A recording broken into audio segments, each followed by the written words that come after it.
बातमीपत्रात आपले स्वागत। मी सीमा काळे। जे पाहिले तेच दाखवणार या प्रखर ध्येयाने चालू घडामोडींचा आढावा घेण्यासाठी पाहूयात आजच्या headlines. Pune custom narco test excise खात्याने हडपसर येथे 803 किलो गांजा केला जप्त।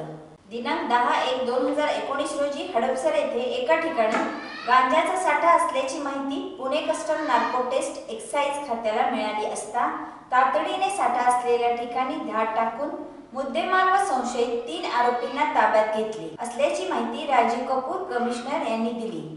कार्यवाही दरम्यान दिलीप गोयल ॲडिशनल कमिशनर सोबत Rajesh Ramrao joint commissioner, Alexander Lee superintendent narco test सेलचे अमजद शेख, मुकेश कुमार, सुनील कांबळे, संजय पिल्ले, भारत पवार हवालदार, संजय पिंगळे हवालदार हे या संपूर्ण टीमने कारवाई करून मुद्देमाल ताब्यात घेतला।